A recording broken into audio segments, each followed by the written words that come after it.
al frente tenemos a Ignacia, que tiene un material bien interesante para compartir con nosotros, así que la presento brevemente. Ignacia es profesora de nuestro magíster en Comunicación Estratégica y Digital, pero también trabaja en SQM y es experta en el manejo de crisis, y tiene una cantidad enorme de experiencia y de casos que también podría presentarnos. Así que los dejo entonces con Ignacia. Hay dos cosas que ella va a explicar. Bueno, yo me voy a adelantar a una de ellas, que es que... no me voy a adelantar. Que Ignacia explique mejor cómo lo va a hacer para seguirla. Adelante, Ignacia. Ok, gracias Patricio. Hola a todos, buenas tardes, gracias por estar acá. Bueno, Patricio ya me presentó, soy Ignacia López y hoy día vamos a conversar. Más que una charla, me gustaría que hubiese un poco, dentro de lo posible, interacción con ustedes. Sé que en este formato es un poco más complejo, pero se puede, ¿ya? Los que no puedan encender sus cámaras se entienden.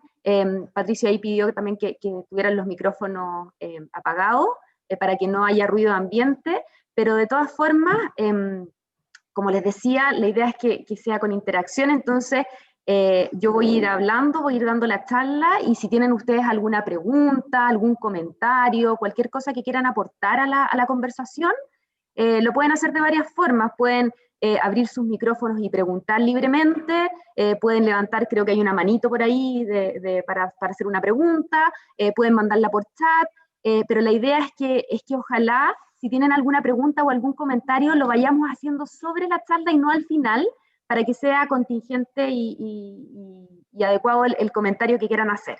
Entonces, vamos a hacerlo en esa modalidad, y ojalá la idea es un poco, más que una charla y un monólogo que uno está acostumbrado a hacer en este tipo de interacción, es una conversación, ¿ya? Hoy día vamos a conversar sobre la gestión de crisis, ¿ya? Principalmente la comunicación en la gestión de crisis, que obviamente es un tema muy latente hoy día con todo lo que estamos viviendo, primero la crisis social, luego la pandemia, y lo más probable es que sigamos así por un par de años, no solamente en Chile, sino que en el mundo entero. Entonces, lo voy a enfocar, porque es mi rubro, un poco más en las instituciones, en las empresas, pero vamos a conversar no solamente de las empresas, sino que de los rubros en general, ¿ya? Y la gestión de crisis en general. Entonces, voy a compartir con ustedes una presentación que tengo acá. Si me dicen, está ok, se ve, ¿cierto? La voy a poner en modo presentación. Ahí está, ya. Entonces, como les decía, gestión de crisis, oportunidades y desafíos 2021, ¿ya? Perdón, solamente una pregunta antes de partir. Guillermo me está pidiendo, hay gente para que la admita. ¿La tengo que admitir yo o no, la puedes admitir? No te preocupes, Ya. yo Perfecto. estoy en eso, así que no hay problema. Ya. Entonces, vamos a comenzar con lo básico ya de la gestión de crisis, y para que nos pongamos de acuerdo un poco entre todos de qué es una crisis, ¿ya? La crisis en general, ¿ya?, tiene muchas definiciones, ¿ya? Pero se puede definir en forma teórica como un evento, ¿ya?, o un acto de poca probabilidad, pero de alto impacto, ¿ya? ¿Qué significa esto? Que nosotros no tenemos crisis constantemente, ni como personas, ni como instituciones, ni como país, salvo en el contexto en que estamos, que es una excepción, ¿ya? Pero la crisis no es algo constante ni permanente, por lo tanto, es de baja probabilidad, pero por lo mismo es de alto impacto, ¿ya? Y vamos a ver de por qué es de alto impacto, porque no siempre estamos preparados, como es de baja probabilidad. Ahora, las crisis, ¿ya?, son personales, nos puede venir una crisis como persona particular, las empresas pueden tener crisis, las instituciones, el gobierno, todos podemos tener una crisis. ¿Y qué pasa o qué sucede cuando ustedes personalmente tienen una crisis? Por ejemplo, aquí veo, y me voy a tomar la libertad de preguntar a Elizabeth, ¿ya? Elizabeth, que la veo ahí, que está con su cámara encendida. ¿Qué pasa cuando una persona, cuando a ti, me imagino que te han venido algunas crisis, qué pasa con la persona o cómo se reacciona ante una crisis? Ya sea personal, ya sea particular, lo que sea. ¿Qué pasa en tu entorno o qué te pasa físicamente con una crisis? Ahí está. Pues, las crisis son desestabilizadores, porque te sacan de la normalidad si tú no estás preparado. Y como nosotros tenemos que estar no pendiente de la crisis, pero sí equipados para cualquier que nos desestabilice internamente. A nivel interna, que es una decisión que a mí no me gusta, porque todo lo interno, igual, nosotros podemos ser usuarios, entonces a nivel comunicacional cualquier crisis de cualquier índole nos impacta de igual manera, sea como empleado o como funcionario, trabajador. Exactamente. Lo que dice Elizabeth es muy cierto, desestabiliza, ¿ya? Es algo que no, como uno no está acostumbrado, uno no lo viene a venir, salvo que esté preparado, y que de eso vamos a conversar con mucho detalle, es algo que te remece, ¿ya? Como persona, las personas se pueden ir a negro, se pueden dar vuelta en su propio eje, no saben qué hacer, y para las crisis lo peor es la improvisación, ¿ya? ¿Por qué? Porque la improvisación nos hace cometer muchos errores, ¿ya? Importante decir que las crisis, ¿ya?, que suceden muchas veces no se pueden evitar, ¿ya? Y muchas veces tampoco la podemos hacer desaparecer por arte de magia. Lo que sí tenemos son herramientas para gestionarla, y lo que tenemos mejor aún son instancias para prepararnos, ¿ya? Entonces, es importante que todos aquí consensuemos en qué es una crisis, ¿ya?, y qué pasa cuando sucede una crisis. Entonces, habiendo dicho eso, la primera pregunta que nos surge es, ¿son detectables en fases tempranas las crisis? ¿Ya? Por lo general uno tiende a pensar que sí, ¿ya? Y cuando uno estudia la gestión de crisis, a uno le enseñan y a uno le dicen que generalmente son detectables, ¿ya? Y vamos a ver ahora con la evolución que hay unas que sí se pueden detectar y otras no. Por ejemplo, la mejor herramienta para gestión de detectar una crisis es el mapeo de riesgo, ¿ya? ¿Qué es un mapeo de riesgo? Un mapeo de riesgo es donde yo detecto todos los riesgos posibles alrededor de mi organización o de mi empresa, de mi institución, ¿ya? Y los escribo y los trabajo. Ejemplo práctico, el retail, ¿ya? Si yo trabajo en una empresa de retail o en el rubro del retail, yo tengo riesgos asociados al retail, ¿ya? Por ejemplo, accidentes en tiendas, ¿ya?, colusiones, cobros indebidos, quiebres de stock, huelgas, denuncias en el CERNAC, y así podríamos continuar con un listado inmenso de riesgos que existen directamente para el rubro del retail, ¿ya? Entonces, aquí uno tiene que tener bastante imaginación, porque existen riesgos internos y riesgos externos. Los internos son propios del negocio, ¿ya? Entonces, en el retail, propios del negocio del retail, tenemos estos y muchos más riesgos. Ahora existen riesgos externos que son transversales a todos los rubros. Por ejemplo, un terremoto. Por ejemplo, una pandemia, lo que estamos viviendo hoy día, ¿ya? Por ejemplo, un incendio. No importa que seas retail, que seas banca, que seas minera, te puede ocurrir un incendio, un terremoto, una pandemia, ¿ya? Veamos otro rubro, por ejemplo, la construcción. La construcción también tiene riesgos propios, como accidentes en obra, como crisis económica, problemas con el entorno, con los vecinos, con las comunidades, postventa. Postventa es uno de los riesgos más grandes de la construcción. Problemas con los permisos, ¿ya?, que es un tema que también hemos visto en los últimos años, fallas estructurales. Y así sucesivamente, la construcción tiene un listado enorme de riesgos propios de su negocio, ¿ya? Entonces, lo más importante para preparar una gestión de crisis, todavía ni siquiera entramos en la crisis, ¿ya?, es mirar el entorno y detectar los riesgos que yo tengo propios de mi negocio, ¿ya? Y esos se preparan, se trabajan, se anticipan, cosa que el día de mañana, ojalá no suceda, pero si me ocurre alguno de estos riesgos, yo estoy preparado y tengo al menos una hoja de ruta.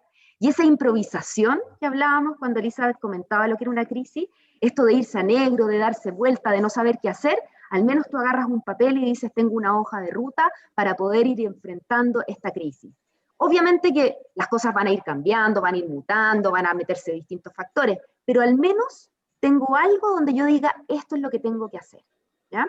En una preparación de mapeo de riesgo, yo tengo que poner cuál va a ser mi comité de crisis, tengo que poner cuál va a ser mi política de vocería, tengo que ver qué es lo que voy a decir con un mensaje de transición, qué es el mensaje inicial, y así una serie de etapas que obviamente en esta charla no vamos a alcanzar a revisar, pero hay una preparación exhaustiva ¿ya?, de lo que es el mapeo de riesgo y es la prevención de crisis. Y todo esto radica en algo súper práctico, que es un manual de crisis, así es como los conocemos en comunicaciones corporativas al menos, ¿ya? Entonces, ahora, Chile, por ejemplo, nosotros somos un país de terremotos, ¿ya?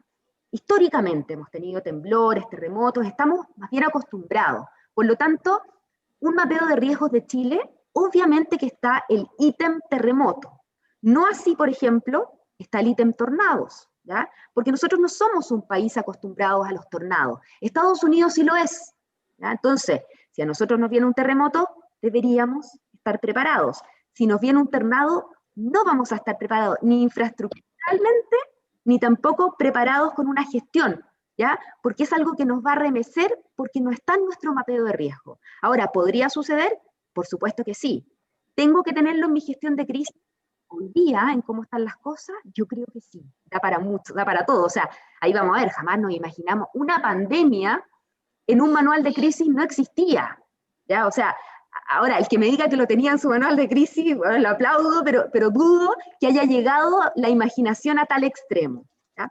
Y generalmente lo que vemos hoy día con las crisis es que la ficción supera la realidad. Entonces, tenemos que tener mapeados cosas que no nos corresponden a nuestro entorno. Yo creo que hoy sí, y yo creo que ese es el primer desafío que tenemos que tener.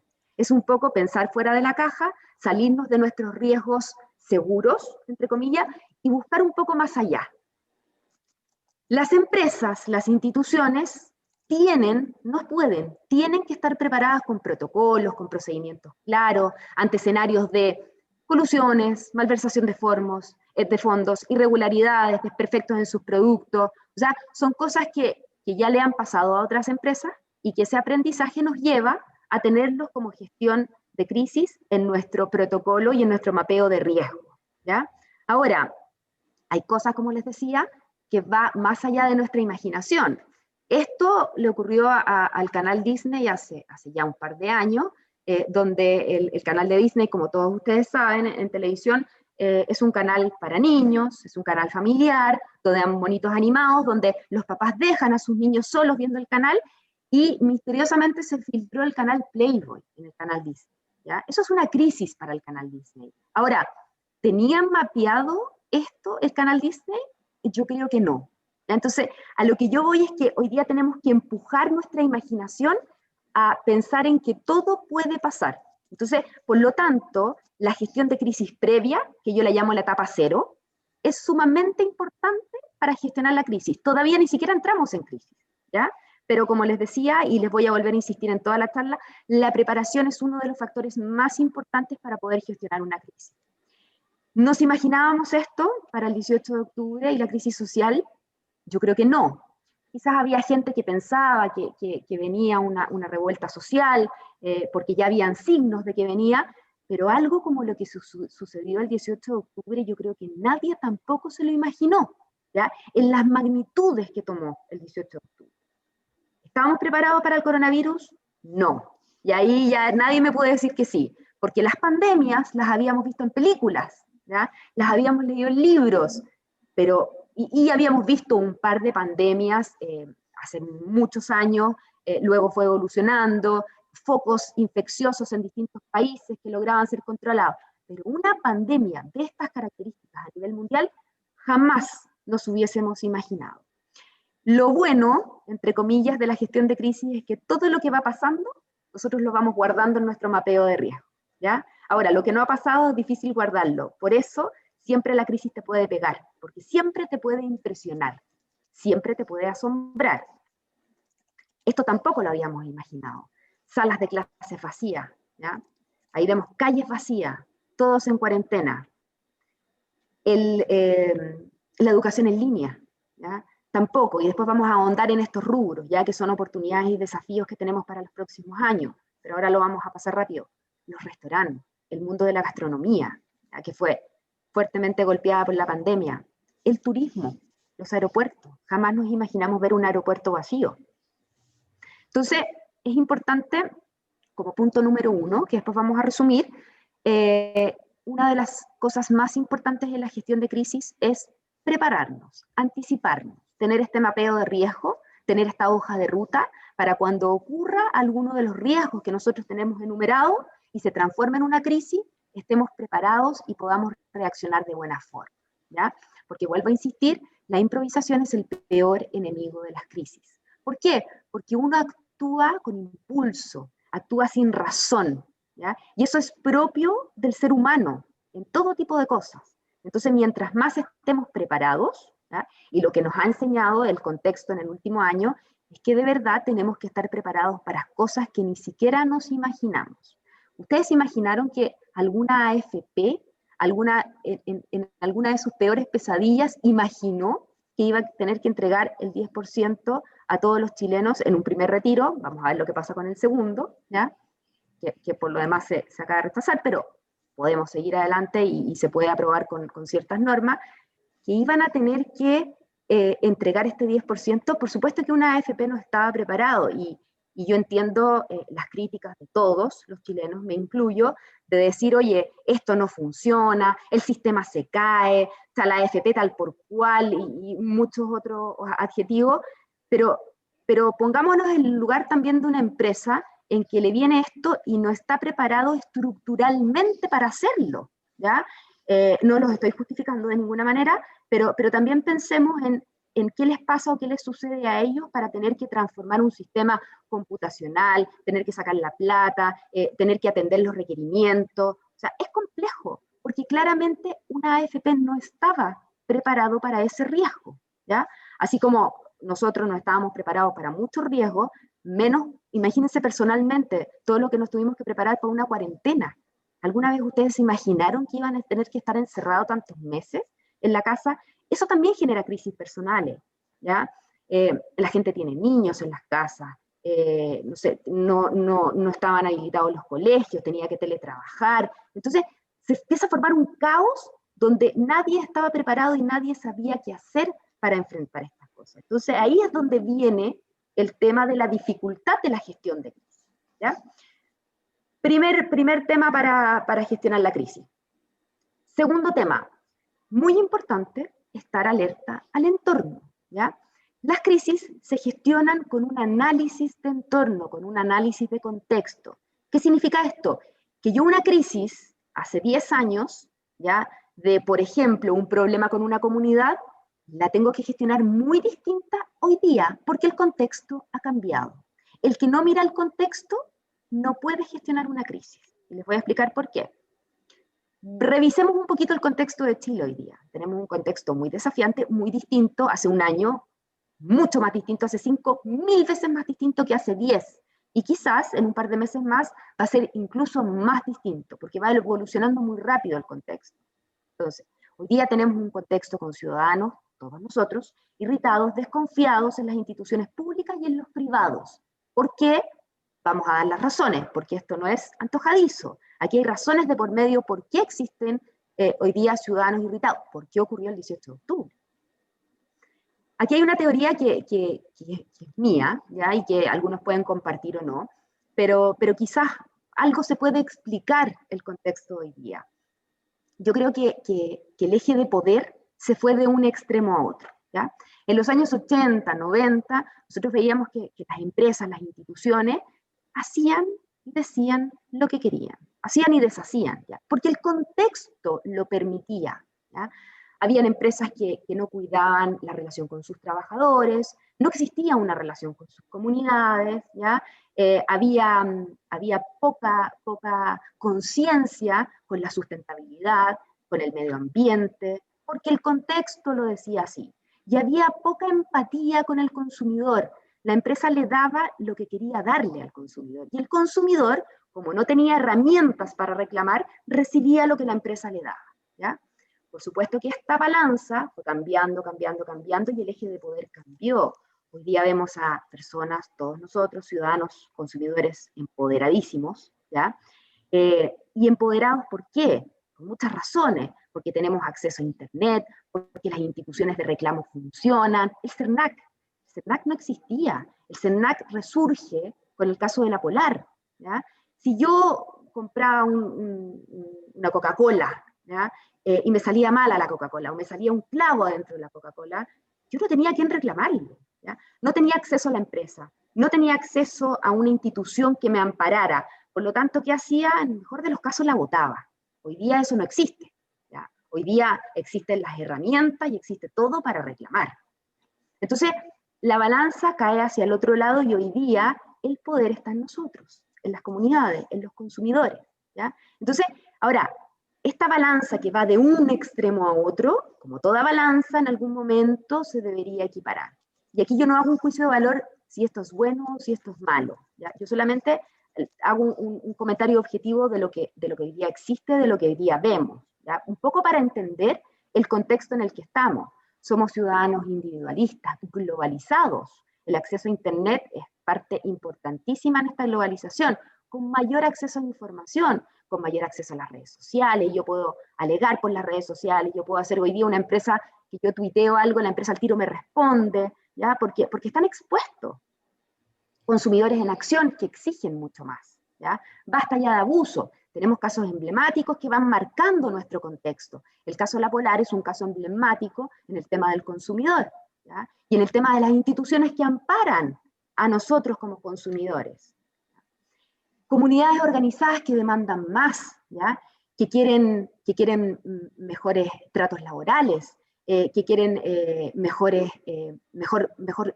entorno, que quieren una sustentabilidad en su entorno, ¿ya? Esto, si lo llevamos a un caso, yo creo que hay un antes y un después con el caso de Barrancones. Todos recuerdan el caso Barrancones, cómo se votó el proyecto en el primer gobierno de Piñera, donde por primera vez en Chile un presidente pasa por sobre la institucionalidad y le dice a Suez, que era el dueño del proyecto, que se vaya de Chile. Y la respuesta del señor Suez fue: ¿por qué? Si yo cumplo con la normativa ambiental, tengo mis resoluciones de calificación ambientales, tengo mis permisos, ¿por qué no puedo operar? Y Piñera le dice: porque la gente no te quiere. Simplemente por eso, porque las comunidades no te quieren. Entonces, ahí hay un antes y un después en que empieza a evolucionar. Hoy día vemos muchos casos de minería, AgroSuperConfreirina, Hidroaicén, de comunidades que han dado, con justa razón, proyectos que no cumplen con su tema sustentable, que no cumplen. Y cuando hablemos de sustentabilidad, entendámoslos en todos sus ejes, ¿ya? En su eje medioambiental, en su eje de relación con el entorno social y en su eje del respeto por los derechos humanos. Entonces, las empresas, como el contexto de ellos no existía esto, empezaron a evolucionar y empezaron a cambiar. Y en esta evolución y cambio, hay muchas empresas que han sido pilladas, ¿ya? ¿Por qué? Porque hay empresarios que han reaccionado tarde, ¿ya? Y hay personas que han dicho: no, esto va a pasar, y no pasó. Entonces, en esta evolución, en este cambio, han ido empresas que han ido cayendo. Entonces, hoy día tenemos que reaccionar mucho más rápido. Una clase política en absoluta desconfianza con los casos de financiamiento irregular de la política, que nacen en el 2015, y que vemos que ya hay una desconfianza en la clase política. Hay, por supuesto, una desconfianza en el empresariado por las malas prácticas, por los abusos, por las colusiones que hemos visto, ¿ya? Hay corrupción en las Fuerzas Armadas. O sea, ya vamos viendo que todos los sectores tienen algo en que ha ocurrido, hitos que han marcado y que la sociedad ha decidido castigarlos. La iglesia también, los abusos, la opacidad. Entonces, la gente ha ido desconfiando. El fútbol también ha tenido escándalos, ¿ya? Por lo que vemos, casi todas las instituciones hoy día están cuestionadas, sean públicas o sean privadas. Yo siempre digo que yo creo que la única institución hoy día que está a salvo de este cuestionamiento por el momento es la institución de los bomberos. Los bomberos todavía tienen credibilidad, los bomberos tienen confianza, por lo tanto es una de las únicas instituciones que va quedando ahí a salvo de la desconfianza de todos nosotros. Entonces, ¿qué hay que hacer? En tiempos normales, ya la clave es estar preparados siempre para lo peor. Y aquí uno puede ser bien fatalista cuando uno hace gestión de crisis, pero uno siempre se pone en el peor de los escenarios, porque todo lo otro puede ser mejor, ¿ya? Y la historia nos ha enseñado que ya ni siquiera es suficiente ponerse en el peor de los escenarios, porque siempre algo mayor puede ocurrir, ¿ya? Y por supuesto, estar atento a las señales del entorno. Entonces, para resumir este primer bloque, creo que hay dos cosas importantes que debemos recordar tanto para la pregestión de crisis y la gestión de crisis, que es el mapeo de riesgo estar siempre preparados, ¿ya?, para lo peor. Y lo segundo es estar atento a las claves del entorno, ver cómo nuestro país va evolucionando, cómo va cambiando, tener sintonía y tener empatía con esos cambios y con ese entorno, ¿ya? Entonces, me gustaría saber si en este primer bloque, para pasar a otro, tenemos alguna pregunta, algún comentario, alguien que quiera compartir algo que le ha pasado, que tenga sentido con esto, que le haga sentido en alguna gestión de crisis que ha debido manejar o que está manejando en este momento. Hola. Hola. Hola Ignacia, profe Guille, Pato, José Miguel por acá, gusto saludarlo. ¿Cómo estás, profesor? Hola, José Miguel, un abrazo. Hola, ¿Cómo estás? Profe Guille, éxito en el doctorado, cierro un paréntesis. Gracias. Muchas gracias. Sí, es más que una consulta, una reflexión para aportar algo, bueno, si es que uno humildemente pudiera pensar que puede aportar algo. Estar atento al entorno, quiero centrar mi planteamiento respecto del actual gobierno. Yo trabajé en este gobierno, trabajé un año en el Departamento de Extranjería y Migración, el primer año, después la unidad de comunicaciones se cerró porque no había plata, pero se imaginarán todas las crisis que pasamos, era levantarse y con una crisis al lado más que el amante, la pareja o la polola.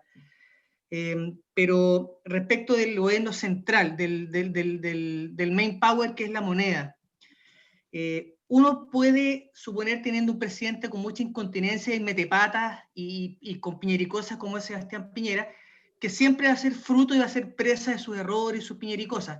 Eso yo creo que en los manuales de incendio en la moneda tiene que ser el number one, el sembrado número uno.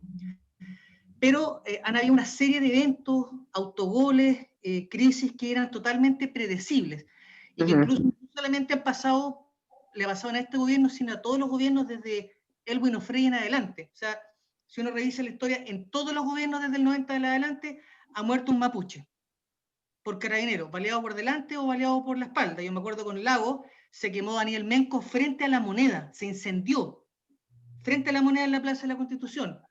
Después no me acuerdo si con Piñera 1 o con Bachelet 1, creo que fue Piñera 1, le dispararon por la espalda a César Mendoza Colligo.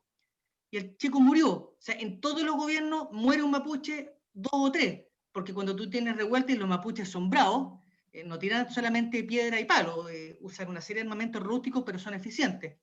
Siempre muere un mapuche. Y ahora pasó lo de Catrillanca y el gobierno estuvo durante 2 semanas con un storytelling y un discurso pegado, apoyando a Carabineros sin tener los antecedentes, a rajatabla, en forma ciega, y después se demostró que el tipo le disparó por la espalda, manipularon las cámaras, se coludieron para tapar todo, etc. Y eso era más que predecible, porque probablemente los gobiernos que vienen van a seguir muriendo mapuches baleados. Tercero, siempre hay un escándalo de Fuerzas Armadas y o Carabineros y UPDI con plata, porque el Ejército, la Fuerza Aérea, la Armada, la PDI, tienen formación prusiana, del siglo XVIII alemán. Es una formación para combate, para contención, no es una formación de dinero, de manejo de dinero de administración o de administración jurídica o judicial. No están formados para eso. Entonces, con esos escenarios que son tan predecibles, a este gobierno todas esas bombas las han seguido explotando, pese a que le explotaron ya en Piñera 1, le explotaron a Frey, a Elwin, a Lago, a Bachelet 1, a Bachelet 2. O sea, ya el proceso de aprendizaje que decía Ignacia llega a ser pero sinceramente hasta el hastío. Y pese a eso, este gobierno se sigue tropezando, se sigue con la misma piedra, se sigue ahogando con su propia sopa y probablemente lo va a seguir haciendo. Al punto es que, bueno, Ignacia decía recién que Piñera llamó al gerente de SOS para decirle váyase porque no lo quiere nadie. Una persona antigobierno o de oposición podría decir, bueno, presidente, usted tampoco lo quiere nadie, váyase. De hecho, ahora ingresó un proyecto de ley hace 4 días al Parlamento, el lunes creo que ingresó, para adelantar las elecciones presidenciales. Y ese gobierno ya tiene los 20 o 30 votos para entrar a tabla y probablemente va a terminar en el Tribunal Constitucional también. Entonces, ¿qué haces tú cuando tienes un gobierno que está tan con la brújula perdida, tan con el timón perdido, y que es prisionero de sus propios errores, al punto que hoy día tiene una legitimidad apenas sobre el 10% y que no hay prácticamente nada de lo que haga de su pauta diaria que salga ni un lado, porque tienes el condoro nuestro de cada día, el piñericosa de cada día, o la metida a pata del ministro de cada día, o la acusación constitucional contra un ministro de cada día. ¿Cómo sales de esta tormenta perfecta? En el caso, no sé si con nombre y apellido este gobierno, pero es el que está en el minuto. Sí, José Miguel, yo creo que hay dos cosas ahí importantes de las que tú señalas, que a ver, no sé cuál es la palabra exacta, pero es impresionante ver cómo en la gestión de crisis, ¿ya? Tanto el gobierno, como tú señalas, o los gobiernos, como tú señalas, que si lo extrapolamos al tema de las instituciones y de las empresas, se comete siempre el mismo error habiéndolo visto y habiendo aprendido, ¿ya? Y ese es un tema como un caso a tratar en la gestión de crisis, porque lo que yo les decía al principio de la presentación, los mapeos de riesgo y las cosas se van sacando y se van sumando cuando aparece un caso. Aparece un caso de colusión, inmediatamente las empresas dicen, ups, colusión en el mapeo de riesgo, ¿ya? Aparece el tema de financiamiento irregular de la política, y financiamiento, y uno va agarrando, ¿ya? Ese tipo de cosas, ¿ya? Por lo que decía José Miguel y por lo que comentaba, los gobiernos no lo van adquiriendo, porque si ya te pasó eso, si tú ya sabes cómo viene, ¿por qué cometes siempre el mismo error? Bueno, eso también se explica, como personas, como individuos, y les ha pasado, me imagino, que hemos cometido más de alguna vez el mismo error, ¿ya? En relaciones de pareja, en relaciones con nuestros hijos, en relaciones con amigos, ¿ya? Es parte del ser humano también, ¿ya? Y que hasta el porrazo, ya, tú decís, ya, el cuarto porrazo, pues voy a aprender y voy a hacerlo, ¿ya? Pero en la gestión de crisis, eso debería ser importantísimo, aprender de los errores, ¿ya? Enmendar los errores. Y eso es parte de la presentación que viene a continuación, que es uno de los desafíos de todo el contexto que estamos viviendo, y es aprendamos y no nos olvidemos. O sea, a mí me da un terror de que todo esto pase, encontremos la vacuna, podamos salir, y la gente se olvide de que estuvo encerrada, de que hubo problemas con el colegio con los niños, de que se implementó el teletrabajo, de que los restaurantes encontraron nuevas formas, el que el turismo inventó, innovó, y todos digamos, pasó, listo, y no aprendamos nada, ¿ya? Entonces, eso es uno de los grandes desafíos que se transforman en una oportunidad para el futuro. Entonces, es súper importante, más que entenderlo, saber que existe, y saber que existe lo que José Miguel comenta, ¿ya? Y uno dice, pero ¿por qué este gallo volvió a hacer lo mismo? O sea, yo lo veo y lo vi, yo llevo varios años trabajando con el mundo empresarial, y yo veo el mundo empresarial que también hace lo mismo. O sea, comete un error, ¿ya? Enmenda su error, aprende, hay lecciones de por medio, y después vuelve a cometer el mismo error. Y uno dice, ¿pero qué pasó? Aquí no aprendieron, aquí no leyó el contexto, ¿por qué de nuevo? ¿Ya? Y eso es algo que los que gestionamos crisis y los que nos gusta esto, es parte de nuestro escenario, ¿ya? El error se cometa una y otra vez, ¿ya? Sí, puede ser, lo que dice Elizabeth es súper importante y es una muy buena definición, la soberbia, ¿ya? Y la soberbia se cae cuando te pasa. A mí me impresionaba ver que varias empresas miraban hacia el lado y a su par empresarial le pasaba algo. Y ellos decían, a mí no me va a pasar. Y les pasaba. Y ahí la soberbia se cae.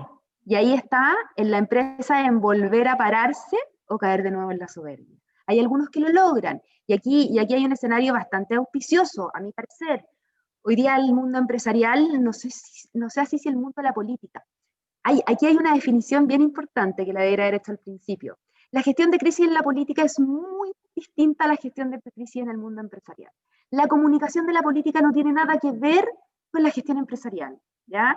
La gestión de la política es parte del pelear, es parte del estar en la palestra, es parte de ir al choque, porque así funciona la política.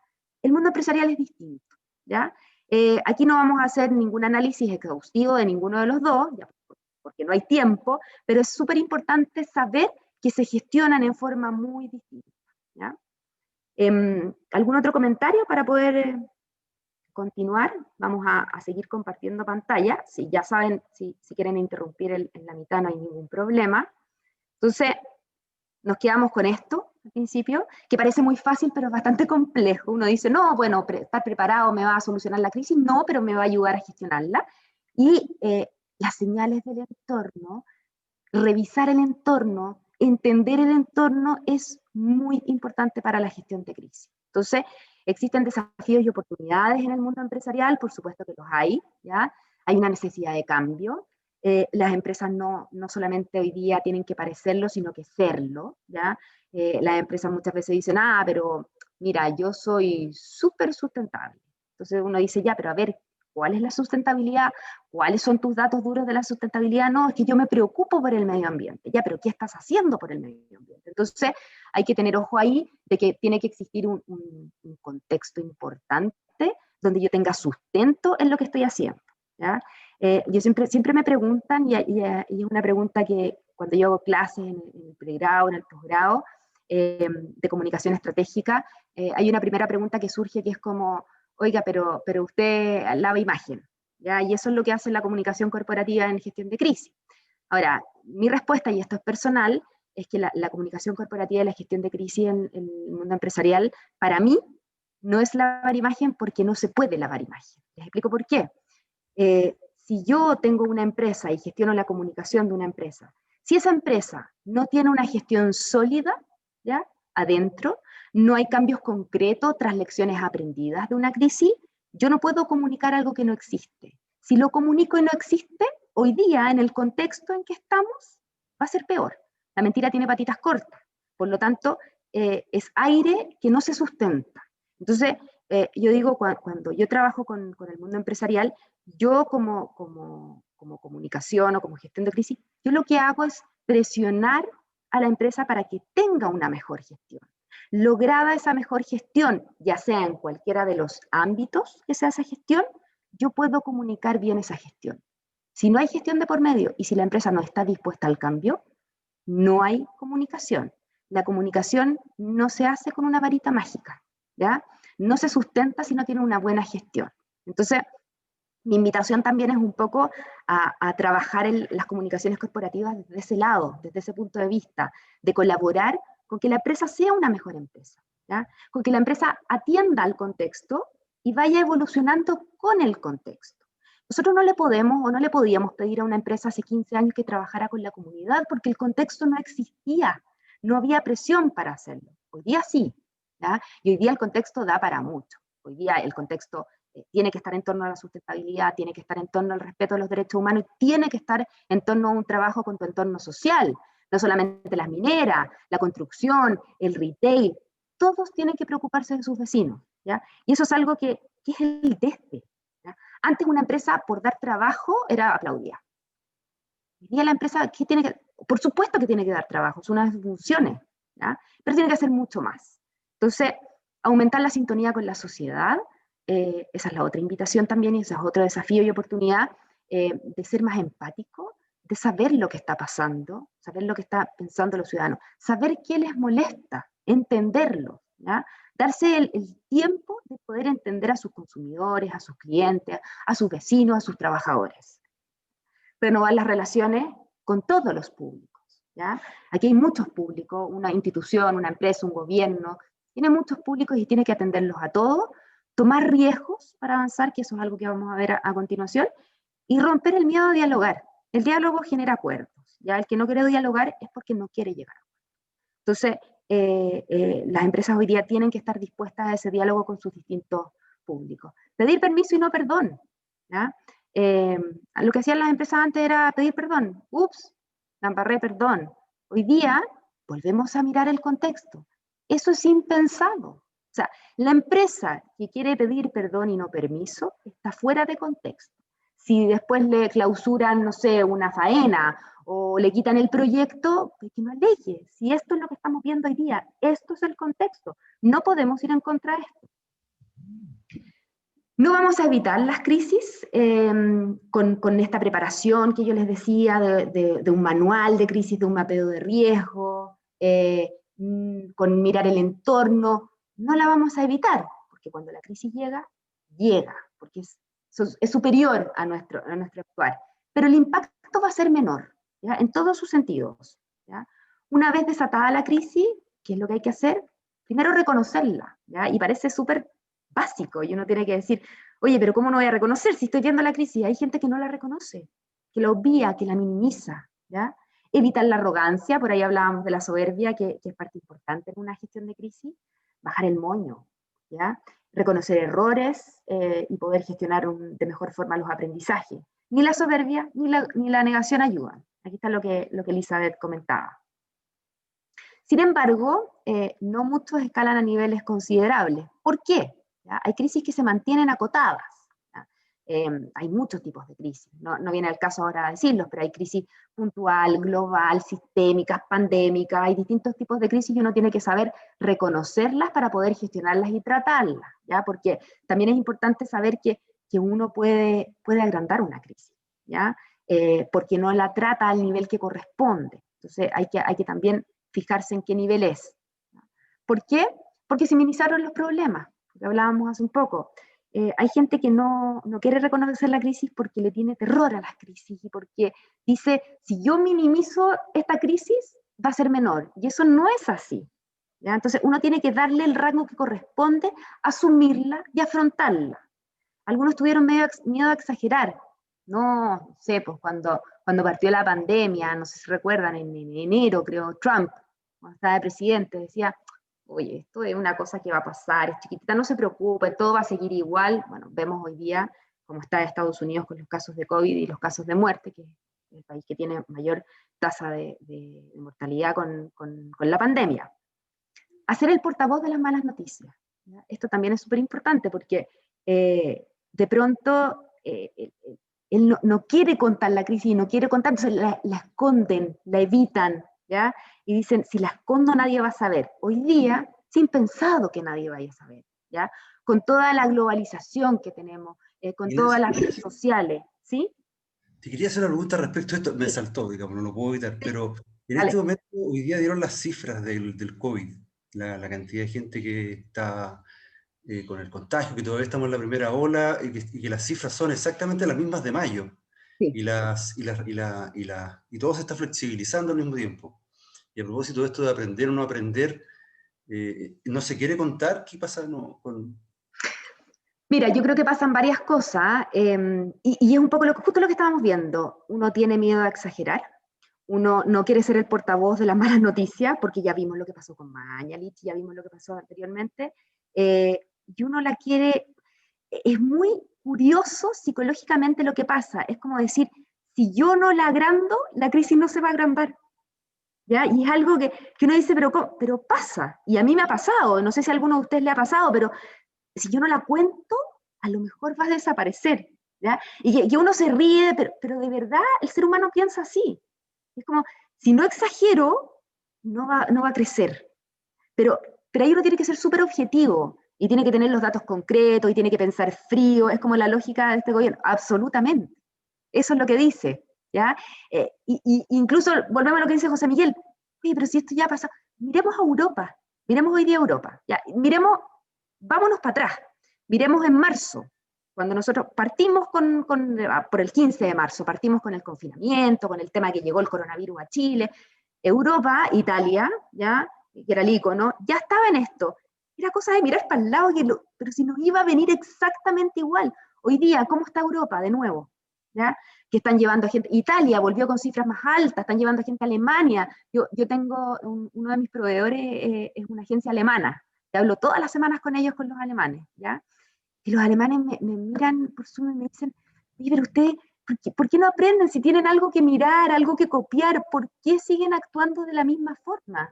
Y es como la pregunta que yo los quedo mirando y les digo, es que no tengo la respuesta, de verdad que no sé por qué, ¿ya? Ahora, claro, uno también tiene que ponerse en los zapatos del otro y en el lugar del otro, y si te preguntan a ti, Patricio, o cualquiera de los que está acá, ¿qué harías si fueras presidente hoy día? ¿Cómo manejarías la situación? Porque uno puede criticar mucho, ¿ya? Pero si fueras ministro de Salud hoy día, París, ¿qué harías? No es una respuesta fácil, ¿ya? Yo no sé si alguien tiene pensado qué haría, pero también es complejo porque hay muchas variables, ¿ya? Pero uno mirándolo afuera dice, pero ¿cómo? ¿Cómo hoy día no miramos y vemos que vamos a caer en el verano, va a pasar el verano, vamos a caer en confinamiento, igual exacto lo que nos pasó como mirando Europa y hoy día exacto lo que nos va a pasar mirando de nuevo. Disculpa, con esa sensación, ¿no parece algo así parecido a un espejismo? Porque, por ejemplo, hoy día nosotros estamos pensando más bien en la vacuna. Como que no queremos pensar en lo que está pasando, pero queremos pensar en la vacuna y como dices tú, el ser humano en forma colectiva genera esa sensación. Sí, estamos pensando en la vacuna porque queremos una solución. Las crisis, nosotros queremos una solución rápida. A mí me pasa, no sé si a alguno que gestiona crisis les ha pasado que las empresas, las instituciones, cuando están en crisis, hay un revuelo, porque todo es como un zoológico, un gallinero, pasan, la gente, hay, no sé, pues gente que dice, ¿por qué tengo que estar gestionando esta crisis si yo soy de finanzas? No, tienes que estar también gestionándola. Pasa la crisis y todo el mundo se relaja, así como que, oh, ya no quiero más, y uno le dice, porque tampoco es el caso de esta charla, pero la post-crisis, que es una etapa importantísima, donde dice, bueno, ahora nos sentamos, tenemos que hacer un análisis de lo que ocurrió, tenemos que mejorar sistemas, protocolos, y te dicen, no, no quiero saber más de la crisis. Entonces, ¿por qué? Porque están hasta acá y se entiende, ¿ya? Ahora, ¿qué pasa si yo no gestiono una post-crisis? Les va a pasar lo mismo. Voy a caer en lo mismo. Entonces hoy día, claro, estamos mirando una solución que es la vacuna, porque es como nuestro único fin, pero ¿qué está pasando entre medio? Y claro, hoy día llegamos a cifras altas, ¿qué va a pasar? ¿Vamos a caer en confinamiento de nuevo? Algunos empiezan a aterrorizarse, oye, las comunas nos vamos a tener que cerrar de nuevo, y viene el verano, ¿ya? Entonces, claro, por otro lado, el gobierno dice, vamos a abrir, ahora no necesitamos ni permiso interregional para salir a las regiones, los aeropuertos abrieron para que lleguen extranjeros, con todas las medidas de seguridad y todo, pero claro, está en una disyuntiva también, porque tiene que activar el turismo, tiene que activar la gastronomía, tiene que activar la economía en Chile versus la salud de las personas, que es donde nos hemos estado barajando todos estos últimos meses. Entonces quizá uno dice, bueno, a lo mejor la estrategia es decir, abramos, que se recupere la economía, recuperemos un poco de plata y volvemos a caer. Puede ser parte de la estrategia también. Y uno dice, porque recordemos que las crisis se trabajan con estrategias, buenas o malas, con intención o sin intención, ¿ya? Pero podría, no tengo idea si es la estrategia o no, la verdad, pero podríamos imaginarnos, ya, que a lo mejor sí es una estrategia del gobierno hacer esto, para después volver y sabiendo que vamos a volver a un confinamiento, pero dando pie para que se reactive una economía, por mientras, ¿ya? Entonces, seguimos acá, ahí, uy, perdón, ahí sí, ya. Les decía que otra de las cosas es ser el portavoz de las malas noticias. Nadie quiere ser el portavoz de las malas noticias, ¿ya? Pero hay que cuidar la forma de informar, ¿ya? Aquí yo les puse un ejemplo de que me pareció como atingente a esto, que es cuando Piñera se saca esta foto en Plaza Italia en plena cuarentena, ¿ya? Cuidar la forma y cuidar el fondo. ¿Se acuerdan cuando Mañalich todavía era ministro de Salud? Y la subsecretaria habló de tomarse el cafecito a los 2 metros. Entonces, aquí es para graficar solamente que tienen que cuidar la forma y el fondo de lo que se hace, ¿ya? Otro tema es que se negaron a ver los signos evidentes, y aquí volvemos al principio de nuestra presentación, cuando yo les decía, oye, pero el entorno te decía esto, ¿por qué no lo miraste? ¿Ya? Y es porque no quisiste verlo, porque estabas preocupado de otras cosas, pero venía, el buque venía y tú lo ignoraste. ¿Ya? Dimensionar efectivamente la crisis. Yo les decía que es muy importante saber qué grado o qué tipo de crisis es, ¿ya? Porque, y aquí rápidamente, las crisis se dividen en incidentes, ¿ya? Que incidente es algo puntual, ¿ya? Que pasa una sola vez. Hay unas crisis globales, que son crisis ya que no sé, pues que abarcan toda la organización. Hay crisis sistémicas, ¿ya? Que son las crisis que le ocurre a un rubro y salpica al otro. Por ejemplo, ¿se acuerdan cuando mataron a un guardia en Monticello? ¿Ya? Monticello, como casino, tiene una crisis y automáticamente empiezan a revisar los sistemas de seguridad de todos los casinos. Entonces, Enjoy, que es su competencia, que no tiene nada que ver con esta crisis, le llega a la crisis porque dice, uy, soy del rubro, me empiezan a investigar. ¿Ya? Cuando hay un desperfecto en un avión, una línea aérea American Airlines, ¿ya? Y se cae un avión, automáticamente las empresas de aerolínea empiezan a tener crisis también porque les empiezan a revisar sus protocolos. Entonces, esas son las crisis sistémicas. Y las crisis ya pandémicas o generales son las que abarcan no solamente la institución, sino que el país completo. No sé, la crisis de Volkswagen, ¿ya? Cuando descubrieron el desperfecto en el auto Volkswagen. Volkswagen es el auto del pueblo de Alemania, ¿ya? Y es como el ícono, y todo lo made in Germany es bueno, ya es como contundente, potente. Y esa crisis de Volkswagen la afectó al país, afectó la marca de Made in Germany. Entonces ya son crisis que abarcan no solamente una institución, sino que abarcan el país completo. ¿Ya? Entonces hay que dimensionar cuál es la crisis para poder gestionar con las herramientas necesarias ese tipo de crisis y no agrandarlo. ¿Ya? Y ahí, claro, ahí nos metemos en un rubro ya de mucho más práctico, de qué hacer con la comunicación, de si dar o no dar una entrevista, de si hablar o no hablar, ¿ya? Pero eso no lo podemos revisar ahora, pero hay que dimensionarlo. Eso es sumamente importante. Tener en cuenta que nada es secreto, lo decíamos. Las empresas dicen, no, esto no se va a saber, o el gobierno dice, no, esto no se va a saber. Y se sabe sí o sí. O sea, hoy día de verdad que es impensado ocultar algo. Ya no existe en la gestión de crisis el ocultar. Es mejor sacarlo antes y gestionarlo a que te lo pillen. Porque también cuando uno es pillado, o ustedes creían que, no sé, porque el financiamiento irregular de la política existió desde el 2015, yo digo que hoy día están los pillados y los no pillados nomás. Y las colusiones también, las colusiones se pillaron en algún año, pero vienen de hace mucho atrás. Entonces, tener en cuenta eso, que es sumamente importante. Y que el daño en la imagen pública puede perdurar por mucho tiempo, ¿ya?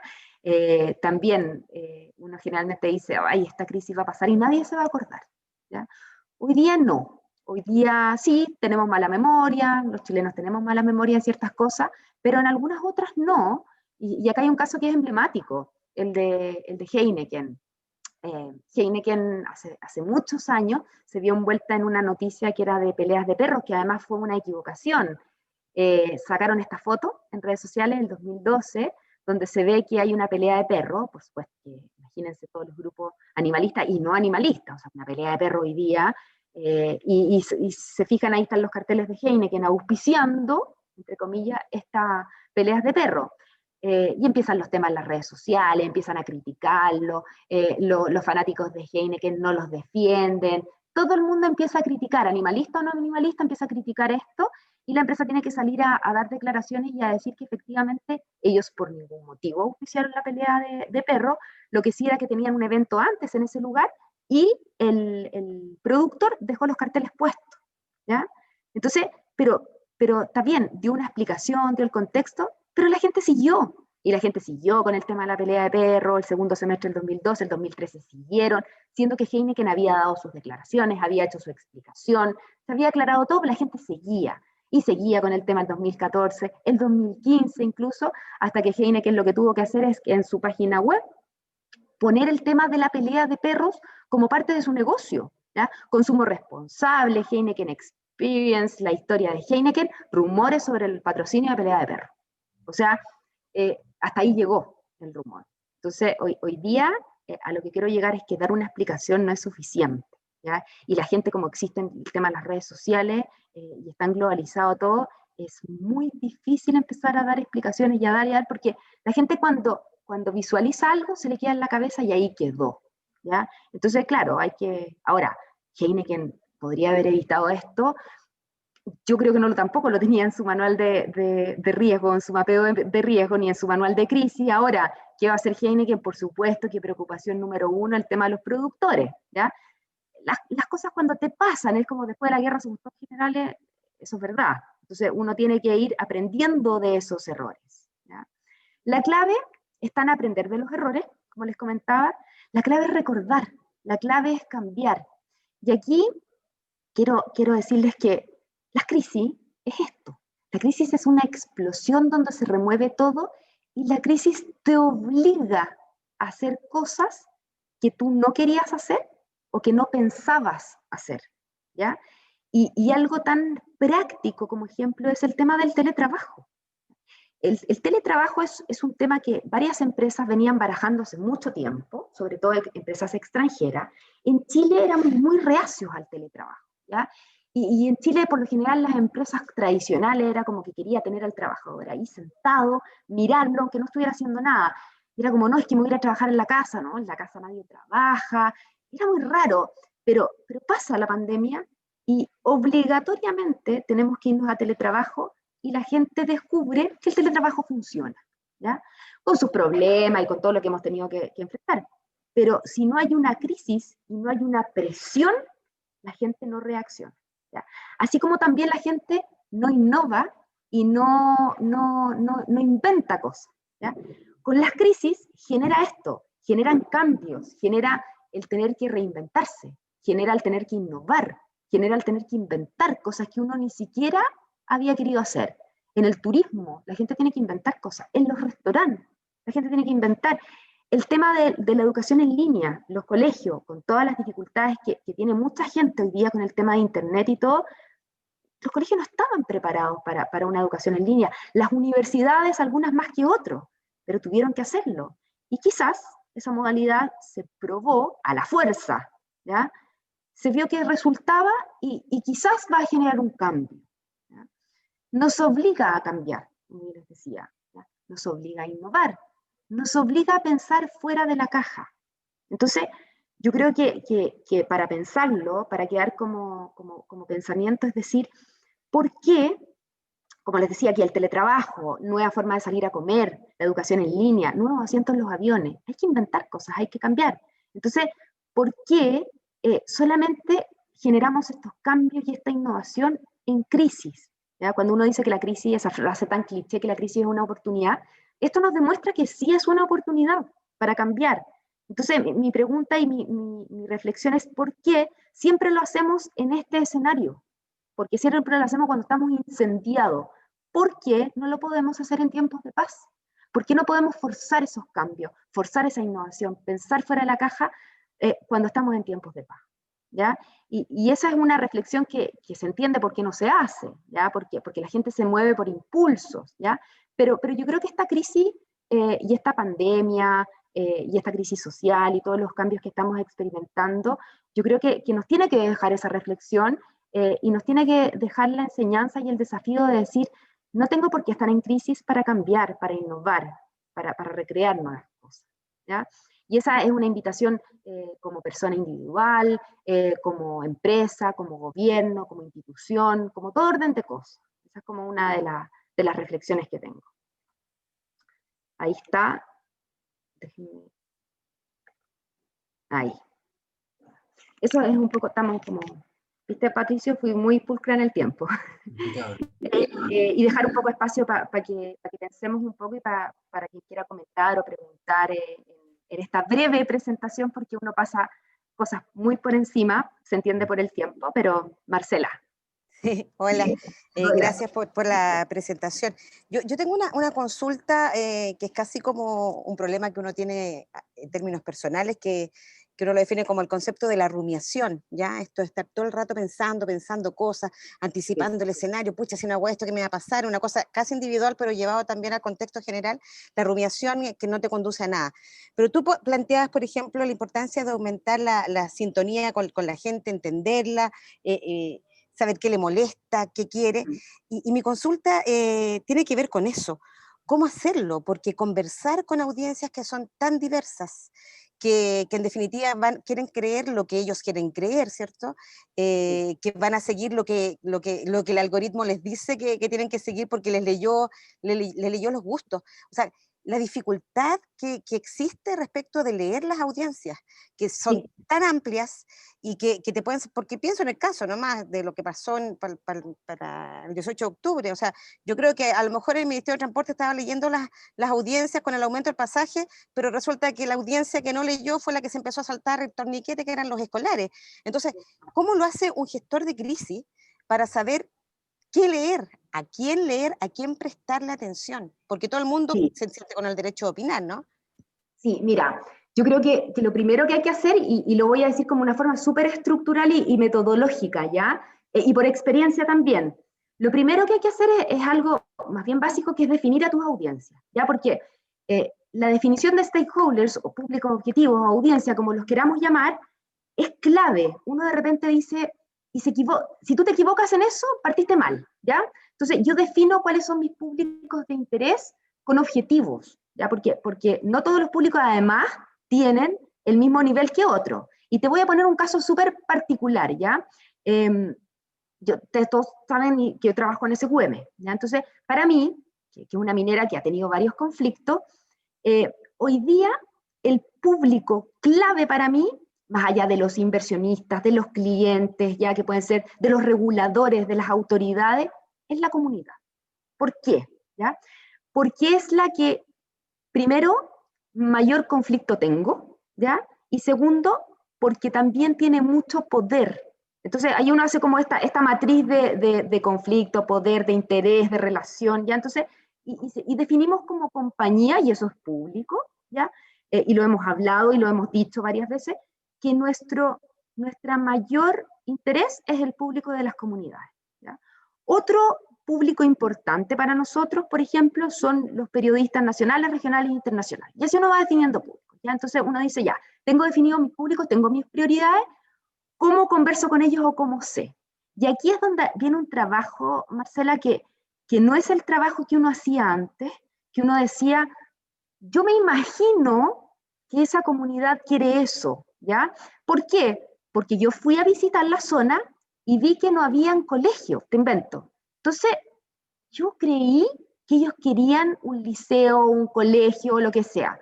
Pero tú le preguntaste a alguien, no. Entonces, el primer error es decir, tengo que sentarme, y es tan simple como, tengo que sentarme en la mesa, conversar, preguntar, ver lo que quiere, pero no es solamente eso, tengo que también saber qué piensan cuáles son sus raíces, ¿ya?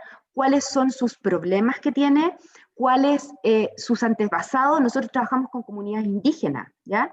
Las comunidades son todas distintas. Las comunidades indígenas tienen preocupaciones y necesidades propias de sus antepasados. O sea, yo necesito entender por qué él está ahí, qué valor le da a la tierra esa persona, ¿ya? Que es un valor muy distinto al que le doy yo a la tierra. ¿Ya? Yo a la tierra le doy un valor, no sé, porque planto cosas, que es súper bonito, que aquí está mi casa, el jardín. Para ellos la tierra es todo. Entonces, y un caso súper particular, nosotros queríamos hacer, les pasó algo con un tema del agua, nosotros queríamos poner un embalse como para que tuviesen agua, y lo queríamos poner en tal lugar. Entonces, y era obvio porque era más fácil, más barato, más accesible. Decían, no lo pueden poner en ese lugar porque el agua no va a pasar por la tierra y la tierra es sagrada para que pase el agua y para que nos llegue. Entonces, son ese tipo de cosas que si tú decís no las entendís o no las preguntáis, estáis totalmente equivocados y no va a resultar la relación, ¿ya? Entonces, hay que ahondar en la relación, pero es un trabajo constante, permanente y difícil. No es como decir voy a ir a conversar, me voy a sentar, no, es de verdad entenderlo, ¿ya? Y eso yo creo que las empresas lo han ido entendiendo hoy día, lo han ido trabajando, pero van más allá de saber lo que quieren, es entender lo que pasa por sus cabezas. Y de repente son cosas tan simples, Marcela, como preguntar, ¿ya?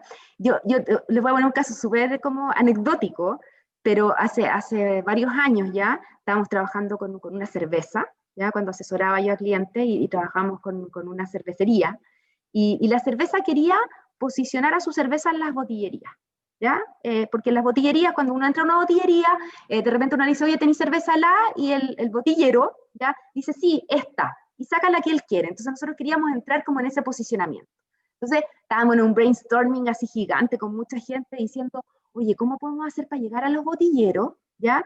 Y para poder como tener prioridad con esa cerveza. Entonces salían muchas ideas y hay una idea que salió de decirle, oye, ¿sabes qué? ¿Por qué no le regalamos un iPad? ¿Cachai?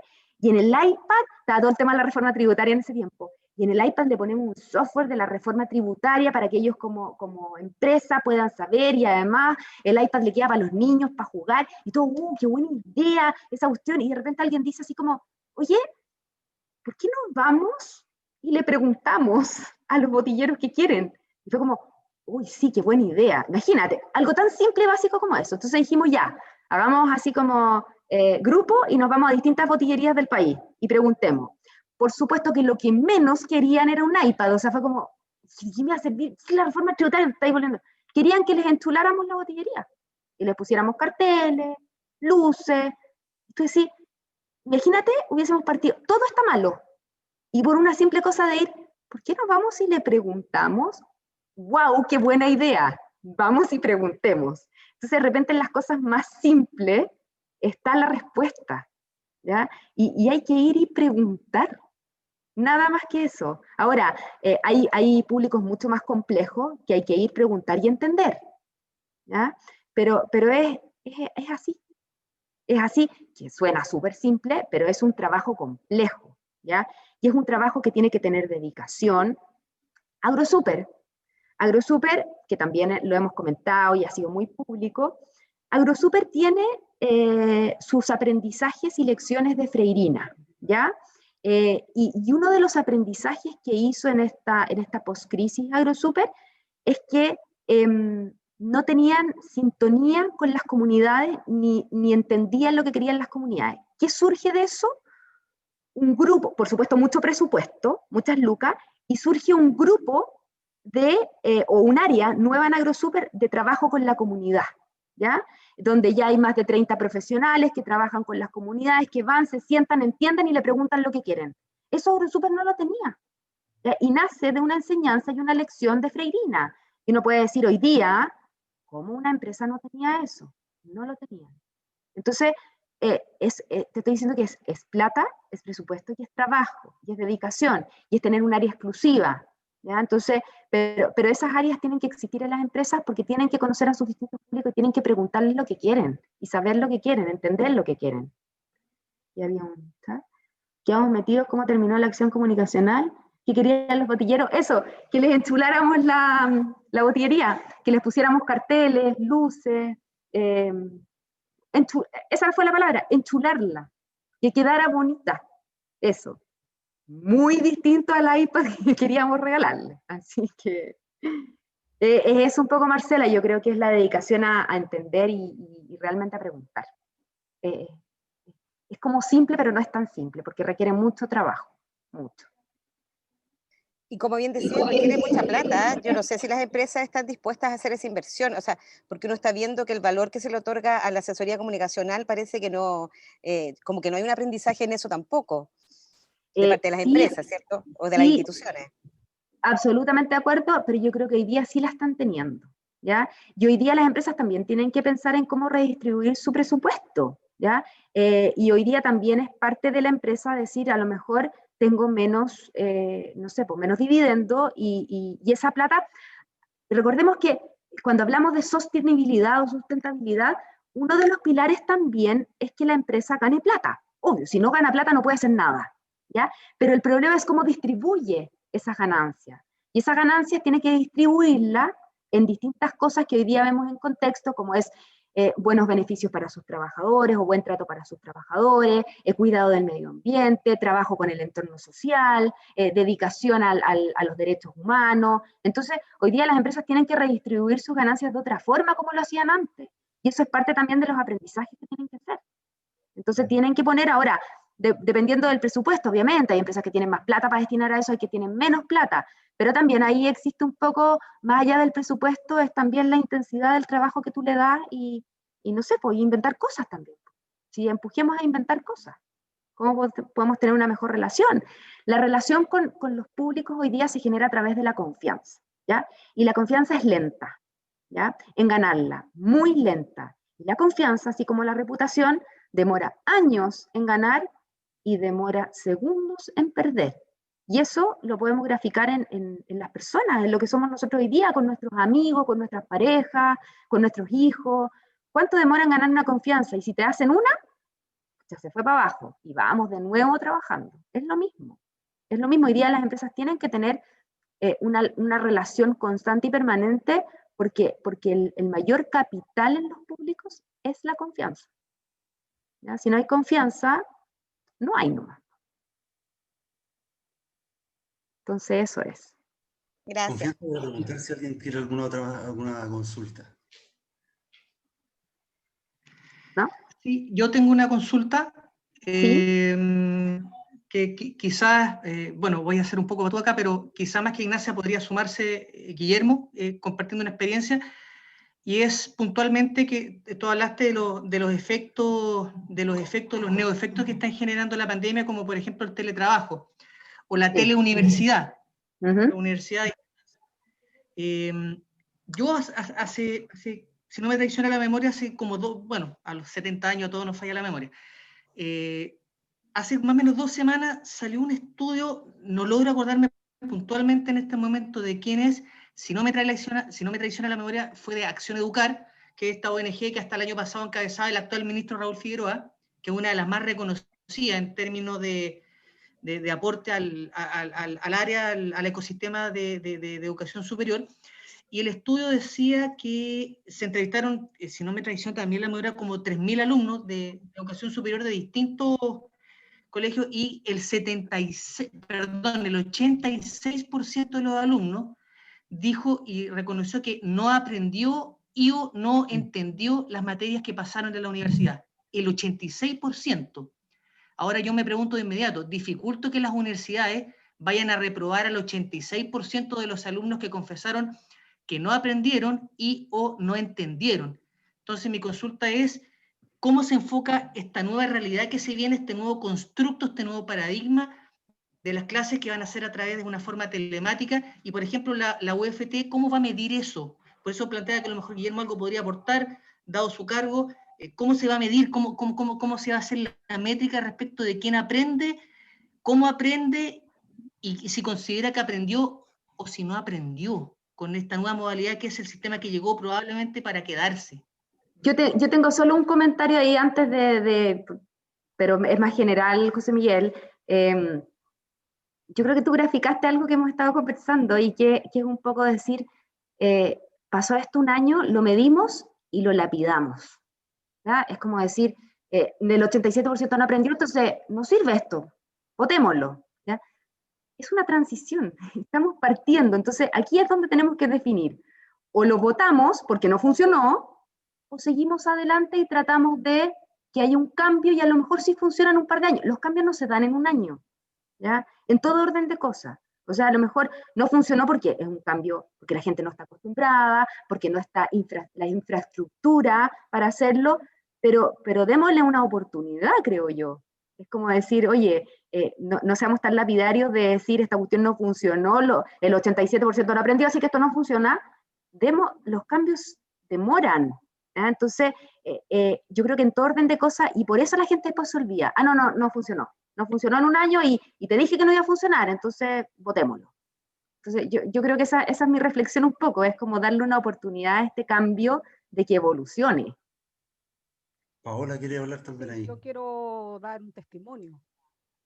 Yo soy una persona que tiene una discapacidad, estoy en silla de ruedas, y en enero me llegó un mail de la Universidad del Desarrollo que podía hacer un diplomado 100% online, cosa que me encantó porque no tenía que ir a ninguna universidad ni moverme. Lo hice, aprendí mucho. Después me llegó un mail de la Universidad Finisterra y Patricio me dice, vamos a hacerlo online, después a lo mejor será presencial, todo. Y terminé el diplomado ayer y te digo que aprendí mucho. Y ahora tomé la segunda parte, a tocar con el profesor Bustamante el próximo módulo. Y sí se aprende. Entonces yo no sé si es por la edad de los niños que entrevistaron, por la generación en la que están, sí, pero como adulto te puedo decir que sí se aprende mucho. Y tengo una hermana con la que me metí la otra vez con el Zoom hace un rato, que hace clases de acuarela online. Y los niños sí aprenden, y tienen niños de 9 a 18 años y sí aprenden. Entonces también tiene que ver con el interés de las personas o cómo lo están haciendo los profesores. Sí. No sé, mi caso personal, sí, este año ha sido de un aprendizaje tremendo. Eso es mi aporte. Perdón, Pato, ya que José Miguel me pide referirme al tema, yo estoy muy de acuerdo con Paola, en realidad, y con lo que plantea Ignacia, y aquí yo creo que también hay que hacer una salvedad. Todos nosotros nos vimos obligados a pasar a la virtualidad, a pasar a lo online. No teníamos otra posibilidad. O hacíamos las clases en línea o no habían clases. Y eso sí que hubiese sido una crisis mayor, en donde todas las universidades del país, todos los colegios no hubiesen tenido ninguna instancia de aprendizaje, y ahí sí que hubiésemos tenido una gran complejidad. Ahora, lo hemos solventado sobre la marcha, pero también yo creo que hay un tema, el mayor punto acá es el interés de las personas. O sea, si no tienes interés en aprender, no vas a aprender ni en la presencialidad ni en lo online. O sea, yo creo que habemos muchos acá que hacemos clase y que hay alumnos que no van a lo presencial y después a final de semestre igual quieren aprobar. Acá nos pasa lo mismo, vemos pantallas negras y no conocemos estudiantes, y claro, tienen una realidad detrás y todo lo que ello conlleva, pero hay interés también, y eso es más relevante, creo yo, en este punto, y estoy con Ignacia, que no podemos juzgar este año que ha sido un aprendizaje completo para todos, y matar la educación en línea, porque hay, por ejemplo, la Fundación Ceibal, que es la de Uruguay, en donde están digitalizando el país completo, tiene estudios súper potentes respecto de cómo los niños están trabajando y cómo los niños están aprendiendo, y algo que va en contra de todo lo que nosotros, los que somos papás, hemos investigado un poco de cómo alejar también al niño de la pantalla. Y ahora nos vemos que, en mi caso personal, mi hijo de 4 años tuvo hasta hace 2 semanas clase por Zoom y está en preescolar. O sea, él va previo a prekinder, ¿cachai? Entonces también hay todo un tema de aprendizaje y todo un tema de ponderar las cosas. Creo que es muy apresurado indicar algo o no.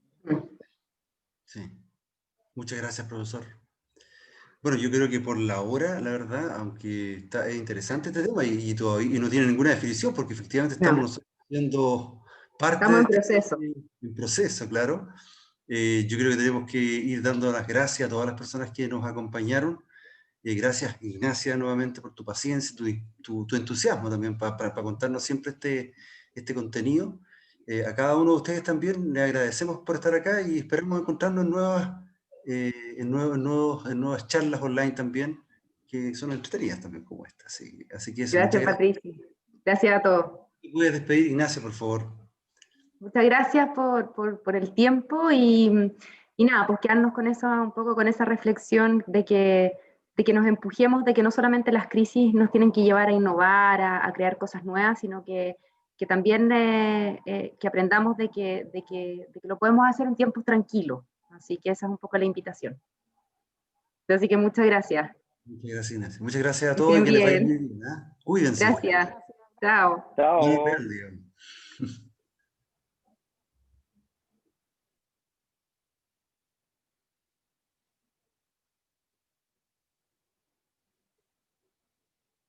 Un abrazo, José Miguel. Chao, José Miguel, abrazo. Muchas gracias, hasta luego, profesores. Chao, profesor, Chao, qué gusto Michelle, que verlo. estés bien. Que estén muy bien, hasta luego, gracias. Un placer. Igual, nos vemos. Nos vemos, chao, chao. En tu nombre, José Miguel.